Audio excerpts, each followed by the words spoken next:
Little Caesar, son of Julius. Little Caesar, also known as Caesarion, which means Little Caesar, was born on June 23rd, 47 BC, and died on August 30th, BC. He was the only biological son of Julius Caesar, whose mother Cleopatra wanted to be the first woman to bore him a male heir. Julius Caesar at the time was 52, which was considered elderly during the ancient Roman times. Caesar was infatuated with Cleopatra since they first met when Rome intervened in the Egyptian Civil War. Cleopatra visited Rome several times, and she charmed the old dude into having a relationship with him, which bore him Little Caesar. Nobody wanted to believe that Caesar had a son because for years he tried to have a male heir with his previous wives. His only child, Julia, died giving birth to his grandson, Pompeius, in 54 BC. When Cleopatra gave birth to Caesarion on June 23rd, 47 BC in Egypt, many of those in Julius Caesar's inner circle refused to believe that it was his child, but as he got older, he started to look like him and had his mannerisms and quirks. Caesarion spent the first couple of years of his life living in Rome with his mother as personal guest of Julius Caesar. Cleopatra and a few of Julius Caesar's supporters were educating and grooming the young Caesarion to become his official successor. Plans changed, however, when Julius Caesar was assassinated on March 15, 44 BC. Mother and child left Egypt soon after, in fear of their lives.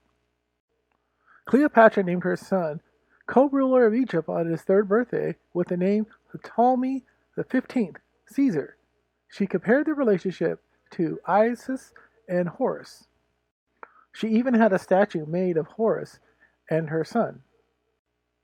Marc Anthony, Caesar's right-hand man and supporter of Caesarion, became a lover of Cleopatra after meeting her in 41 BC. The two would have an off-and-on relationship which would last until his death.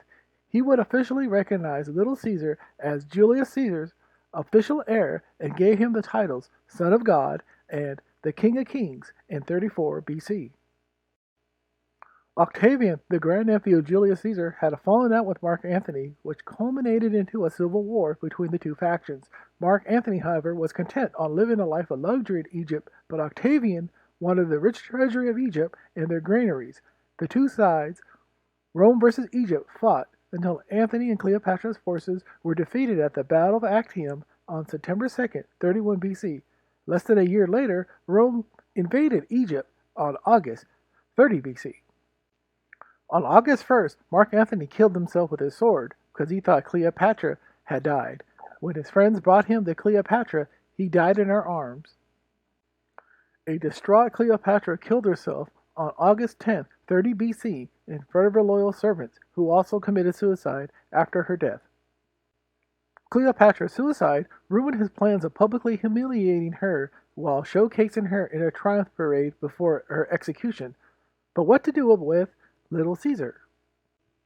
According to ancient historian Plutarch, Caesarion, who was said to be Cleopatra's son by Julius Caesar, was sent by his mother with much treasure to India by the way of Ethiopia.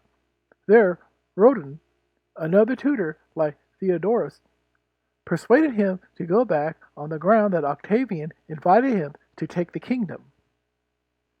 When Little Caesar came back home, he was arrested on orders of Octavian and was executed on the advice of his advisor, Arrius Didymus, who told him, "2 Caesars is one too many." He was strangled to death around the end of August 30 BC.